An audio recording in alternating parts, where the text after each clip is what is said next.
Steel City. Is everybody ready to go? Let's proclaim the greatest radio show. Welcome, fans, to another episode of The Spread. I'm your host, Jim Sella, in studio with co-host J-Dash and JK47. We got our extra bases segment for you this week. We're going to start off with the Minnesota Twins. We're just talking AL Central. Cover most of the AL Central if you'd let me get to the rest of the first line for me. But yeah, okay. So you can just I don't like how you said it. I took over. Yeah, whatever. That's why I don't even work here. You just take over. The only thing you really need to know, fans, about the AL Central is the Indians are going to win. We'll see. Right now, it sits Minnesota Twins and Kansas City Royals are tied for first at 28 and 18. Detroit sits at 28 and 21. Cleveland 22 and 25, and the Chicago White Sox 21 and 25. The Minnesota Twins, they have been the hottest team in baseball throughout May, sitting at 18 and 6 on the month, and they're actually 19 and 6 in their last 25 games. So they are on a roll right now. It's kind of surprising, isn't it? I thought they were like maybe another year or two away from contention. Yeah, let's not forget they got some big-time prospects that are about ready to come up too, so they could be getting some more help soon. And in the rotation and offensively. But really, offensively, it's been Dozier, Plouffe, and to a certain extent, Turi Hunter just killing it for him. Torrey Hunter's the man. Yeah, Turi Hunter, 7 home runs, 29 RBIs already, 32 Ks, 14 walks, 164 bats. He's hitting 280 with the 333 on base percentage, so he's playing very well right now. Well, let me ask you something, okay? We're not going to get into this, but you think he's Hall of Fame material someday? He's in the conversation. I don't know. It's tough, man. It's hard to put someone like him in the Hall of Fame. I mean, he was never really one of the biggest names in baseball in any given year. He's always been a great player, but not one of those top 5 names. Probably has more web gems than anybody. Well, you're not taking all the Gold Gloves into consideration either. Oh, he's a great player. Yeah, I know. He's a great player. How many World Series does he have? Any? No, I don't think he has any, actually. I mean, it's hard to judge him on World Series, too. Baseball's tough to judge by World Series. Unless you play for the Yankees. But Dozier, 9 jacks, 24 RBIs on the season. He's only hitting 247 with a 328 on base, but he never really going to hit for a high average for you. But this guy produces in many ways for you. And Trevor Plouffe is really the big surprise this season. He was good a couple years ago. Last year he had a little bit of a down year, but he's showing that power again. 7 jacks. Probably figures he got to get his plague value up because Sano's going to be coming up pretty soon because he's right behind him. Yeah, he is. They're actually, 7-1 in their last 8 games, so they're even on a bigger roll right now. I mean, this division's turning out to be an excellent division. I mean, both the Central divisions in both leagues, actually. The Indians are going to give them the Braves chop. What do you think about the Twins pitching staff? Kyle Gibson has really turned it on recently, and he's really leading his team right now, of the pitching staff at least. This is a guy that was a high draft pick, and this is what he was drafted to do. And, I mean, it's about time. It kind of took him some time to get acclimated to the major league level. I mean, you'd like to see him strike out a little bit more hitters. You know, that's to me is actually the true knock on this game is the lack in to get that crucial strikeout whenever you need it, as opposed to letting the guy put it in play. I don't know. I guess if you don't have base runners, what's it matter if you strike them out or get the ball on a ground out or something? Yeah, in the end, it doesn't really matter. I mean, a 2.72 ERA, you'll take that anytime. If you're throwing less pitches, you're throwing more pitches to strike people out. Well, you got to look at how these outs are being made too. If they're fly ball outs, if they're ground ball outs. Yeah, I mean, it's like we mentioned. There's a lot of things to consider. It's like we mentioned in our Charlie Morton segment. 18 ground balls in 7 innings is outstanding work. Right. Outside of Gibson, though, I mean, Mike Pelfrey's having a decent season, a 2.77 ERA. Phil Hughes, a 4.59 ERA. Trevor May, a 4.95 ERA. Nolasco, 5.12. So it's not like this pitching staff is playing that great. Trevor May did have a good start the other day, but really, I'd like to see Jose Barrios come up and pitch in this rotation, and Alex Meyer as well. He's a top prospect for them. Get those 2 guys up in this rotation. You might be able to stay at the top of this division. Maybe not win the division by season's end, but I think they could stay relevant. Well, it's worth noting too that Phil Hughes actually had a tough start to his season, and he's been a lot better as of late. Phil Hughes. I'm not a big fan of Phil Hughes, but he was a pretty good pitcher last season. And you're right, he did have a rough start to the season. What about the Kansas City Royals? They're tied with the Minnesota Twins right now. And really, Mike Moustakas is the biggest surprise on that team. He broke out in a huge way this season. Hitting .329 with a .382 on base right now. Just 20 Ks and 170 at-bats. 5 jacks, 16 RBIs, 27 runs. And then you got Kendrys Morales is doing it big for them. .306 with a .364 on base, 6 home runs. And Eric Hosmer is having a breakout season as well with 7 jacks and 30 RBIs. He's actually cooled down as of late. .303 with a .375 on base. Lorenzo Cain's really the one that cooled down. If you remember, he was leading the league in average for a while. He cooled down a lot. But they also got one of the best catchers in baseball, one of the best fielding shortstops in baseball. He's made some web gems this season in Alcides Escobar. And I'm not worried about their offense at all. And then I think, well, their pitching might not be that great.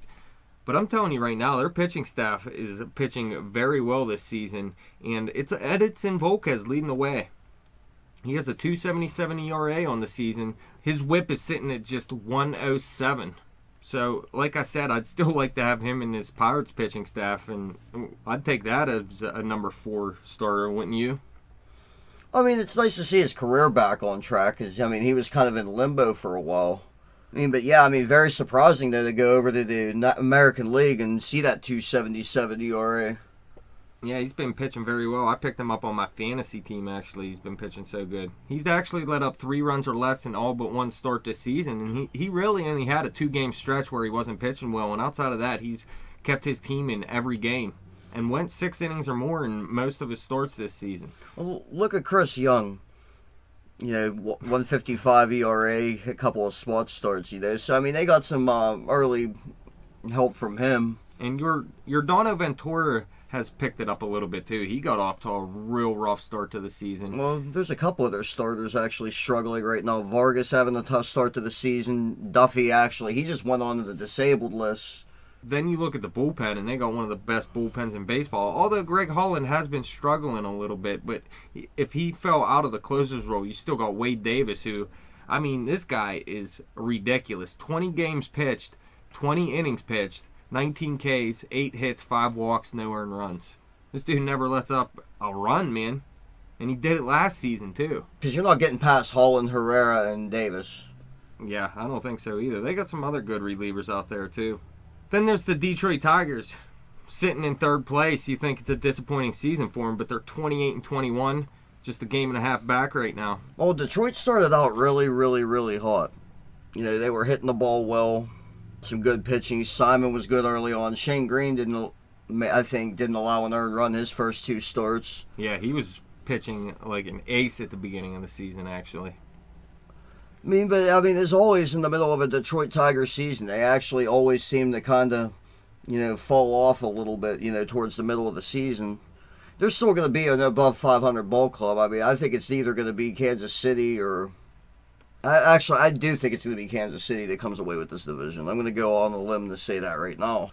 Detroit, you were talking about the hot start. Jose Iglesias got off to a real hot start, if you remember correctly. He's actually still playing really well. He's carrying a .333 batting average. Yeah, but he's still falling off a little bit. And Miguel Cabrera, he's still Miguel Cabrera. He's leading the team in every category there is. Anthony Gose is actually having a good season for them. That rookie outfielder they brought over from the Blue Jays. Cespedes is playing well. Ian Kinser's playing well. The loss of Victor Martinez doesn't seem to really hurt him right now.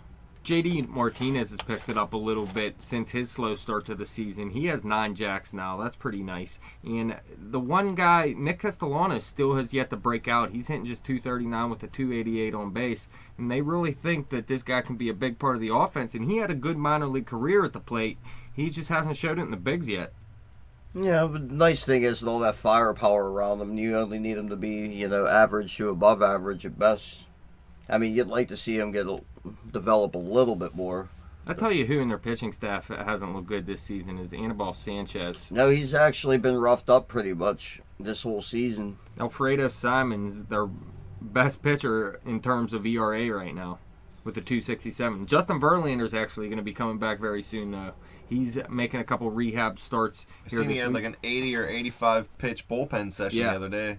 So he should be back very soon. But David Price, I mean, he's still pitching very well. A 2.97 ERA, 57 Ks and 66.2 innings. Right, So he a was little even there. lower than usual. But you still got to trust David Price in this rotation. Shane Green, he's fallen off from that hot start, like you were saying. Anibal Sanchez has been terrible. So there's some things they can do at the deadline to make this team better, especially if Verlander comes back and pitches like he did last season and not like he did a few years ago. Do you trust Shane Green going forward? Iffy at best. No, I can't say that I would. How about your team, Jim? Cleveland Indians, that's everybody's favorite team.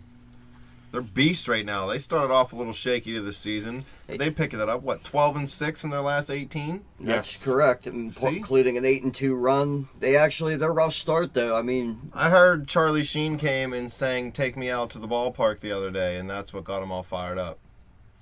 Is that true, or is that one of those things you just make up? It's just one of those things I enjoy making up. The big thing with them is Michael Brantley is hitting the ball very well right now. He's one of their best players. He should be a leader for this team. And like you said, Jason Kipnis has been on fire. he's definitely took his game up to the next level. But really, Jose Ramirez, their shortstop, he had a spurt where he looked good, but he's really hit under 200 all season over the course of the first month and a half of the season, 2 months almost now. And I'd like to see Lindor come up, but he's actually struggling in the minor leagues as well right now. So we'll have to see what happens with that. Their third baseman prospect, Giovanni Urshela, is definitely going to take over for Lonnie Chisenhall at some point this season, though, because Chisenhall has looked like garbage. He just isn't getting it done. And Urshela is hitting over 300 in the minors, hasn't been striking out much. He doesn't show much power or speed, per se, what you want out of a third baseman, but he can give you the average and get on base for you.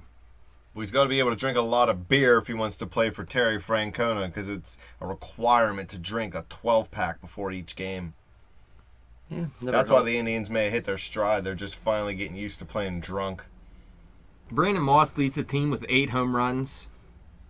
But really, Kipnis and Brantley, these are the two hitters that are going to lead this offense. As for the pitching staff, it's all about Corey Kluber. This guy is on a tear. He went, 3 of his last 4 starts, he had double-digit strikeouts, and he had 18 in one, and then the next game he had 12. So he had 30 strikeouts in 2 consecutive outings. And this guy is really back to his Cy Young self from last season. Yeah, if he's struggling, the Indians are going to struggle because he's that stopper when they do struggle. So if he can't get it done, they got no shot. Their pitching staff isn't the deepest in the league either. I mean, Trevor Bauer's been pitching well for him. He started out real hot. He slowed down a little bit, but he still has a 3.02 ERA, 55 Ks in 56.2 innings, and his walk rate went down a little bit. If you remember, he was walking a ton of people earlier in the season, though he wasn't letting up runs. And instead of keep walking people and his ERA rising, he actually worked out his walk rate, and it's pitching pretty well for him right now. Danny Salazar, 3.65 ERA. He's been up and down this season. I think his last outing he pitched well. I can't remember that one or the one before. But then Carlos Carrasco, he's been a solid pitcher for him over the past couple years. A 4.24 ERA right now. Not terrible out of a number 4. Well, he actually had a tough start to the season also. He's picked it up as of late. But in the back end of the bullpen, we came into the season saying Cody Allen was one of the best relievers in baseball, and really he hasn't looked like it this season. A 5.85 ERA. He's letting up 13 runs in 20 innings. He does have 30 K, so his K rate is still there, but he's 13 walks in 20 innings. That kills.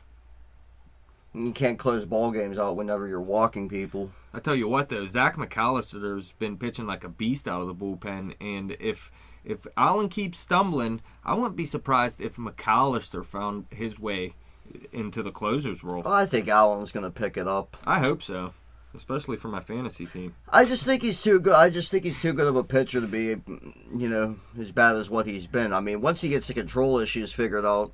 Brian Shaw is also another option to pitch at the back end of the bullpen if Allen would stumble. But like you said, I really think Allen has dominating stuff, and as long as he can get that control honed in a little bit, he'll be all right. So what do you think? Oh, yeah, we got to talk Chicago White Sox. Adam LaRoche and other people. Adam Eaton. How about him? Yeah. I don't care. Dr. Jeff Samardzija, Dre. he's pitching like crap. Until he turns it around, I don't think Chicago really has a chance. Once they got rid of Ozzie Guillen, they lost their heart and soul. He was 60% and 40%. Yeah, I don't want to talk about the White Sox. So who who do you think's going to win this division? You said KC. Indians. I'm going to say, Even though it probably will be KC. who's sitting in second right now? KC. It ain't going to be the Minnesota Twins. I'm going to go with KC as well, I guess. I'm not saying the Twins can't do it. I mean, I just, it's just a wait and see approach with them. I mean, you still got to be concerned. Joe Mauer only has 1 home run this year, coincidentally coming against the Buccos. Yes, I remember. So I mean, they do have. To me, I mean, I'm not saying they don't have any power, but it's sometimes they lack it as well. Small ball. How many playoff catch-up. teams are going to come out of the Central? 2. I'm looking at 3 I'm looking at 3 as well. Royals and as of Indians. right now. Ask me again at the end of next month. I'll probably have a different reply. But as of right now, I mean, I'm loving this division. I think it's going to be the best in baseball. I actually think if 3 come out of this division, it will not be the Minnesota Twins, and it will be the Cleveland Indians, the Royals, and the Tigers. Yeah, we could be actually. I mean, a lot of people some people actually picked the Indians to go to the World Series this year. Buster only picked the Buckeyes, and he's wrong. Oh, he's dead true. Oh, yeah. Well, I mean, I'm still sticking by my preseason World Series prediction. I'm still going with Seattle because I mean they've been turning it on as of late. No way. It's going to be Pittsburgh versus... It don't even matter. If it ends up being whoever Pittsburgh, it's this right versus, now. they won't even show up. They'll be terrified. It ends up being Pittsburgh and Cleveland. I'm definitely going to find a way to get some World Series tickets because Yeah, that's the one I want to see. I'd like to see the Orioles versus Pittsburgh as well. That'd Or the be Red kinda- Sox, because I think that was something, the first World Series or something. I thought it was Detroit and Pittsburgh. Maybe it was Detroit. I know Detroit was in a lot of the earlier ones, or at least a couple of them anyway. I read an autobiography on Ty Cobb. That's how I know that. Well, that wraps it up. Thank you guys for coming in studio. Thank you, fans, for listening. Fans, you can follow us on Twitter at bet_the_spread. You can follow me on Twitter at betjimthewin. Check out the website at thespreadnews.simplesite.com. Like us on Facebook and subscribe to that YouTube channel. Keep listening. We'll keep doing it.